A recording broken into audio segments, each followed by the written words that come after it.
Ladies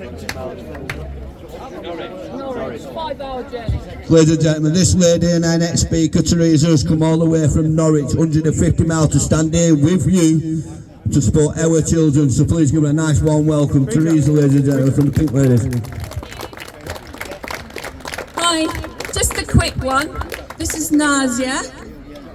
She was walking by when one of our speakers was speaking, and we connected, and she's never spoken before in public, but she would just like to say a few words, so just be kind and hear her out. Hi. Hello. Sorry, I was walking past when one of the ladies mentioned Pakistani Muslim grooming gangs, and as someone really naive to this whole thing, thank God, I had no idea. But I did want to make it clear that Islam doesn't condone this in any way, shape or form, and I would go as far as to say that they're not Muslim in my book. Can I just say to you, every one of these men here, if a person's started being aggressive or violent or abusive to you, I promise you, I've never met any of these, I'm from Bolton, I promise you, every one of these men here would put the self on the line to protect you. Thank you. Right. So I promise you that. I appreciate it. Thank you.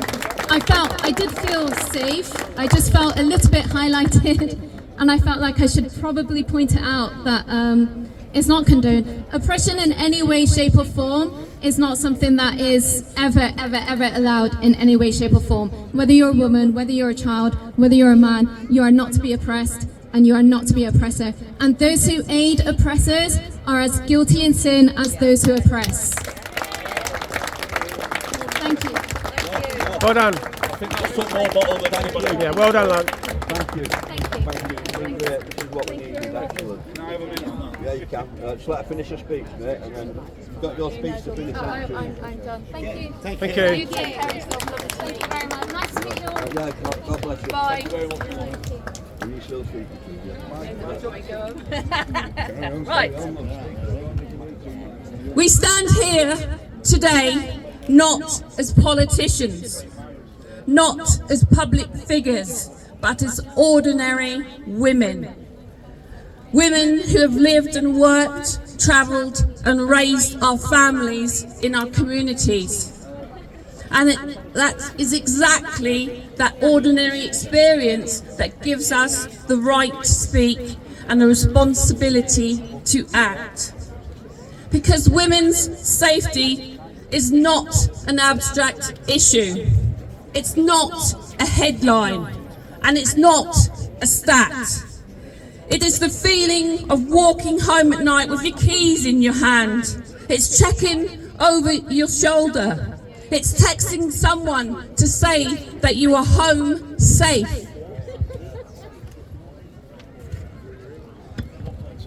Something millions of women experience every single day.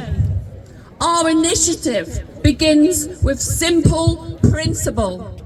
Every woman and child deserves to feel safe at home, on the street, at work and online.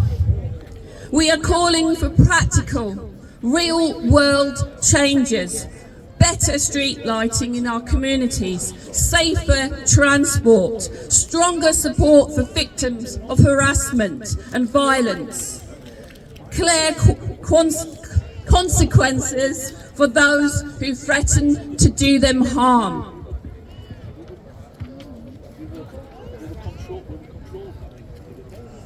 An education that teaches respect, accountability and dignity from a young age. This is not just about policy, it's about culture.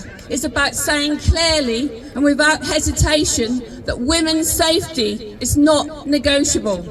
It is not secondary. It is not something that should be dismissed or delayed. We also believe in the strength of women standing together. When women support women, when communities listen, and when voices unite, changes become possible. This is why we are here, not just to speak, but to be heard and to make others listen. This initiative is not about fear. It's about confidence. It's about building a society where women are free to live their lives fully, without hesitation, without compromise, and without fear. So today, we make that commitment. We keep raising our voices. We keep pushing for change. And we will not stop until safety is something that women don't have to think about, but something they can rely on.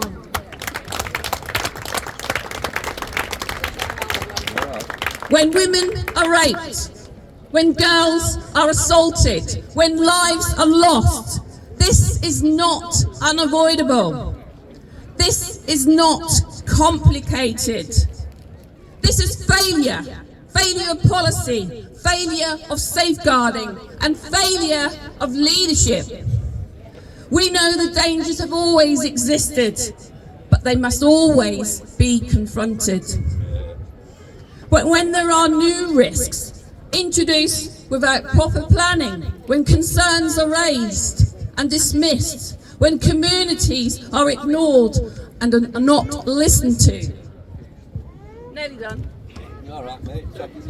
This is reckless. Protecting women means honest risk assessment, not denial. It means listening, not lecturing. It means preventing harm, not reacting after another family is devastated.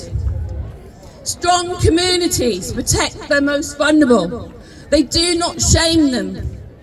They do not gaslight them. They do not sacrifice women and children to avoid difficult conversations. Abuse is abuse, whether it's from a stranger or someone you know. And this must stop. Respect for girls must begin early, in homes, in schools and the workplaces. It is everyone's responsibility. In just 9 months, our movement has connected and empowered over 10,000 female members. Women ready to stand shoulder to shoulder for safety of all women and children. We've been tied to the sink far too long. It's time to find our courage and turn pink. Thank you.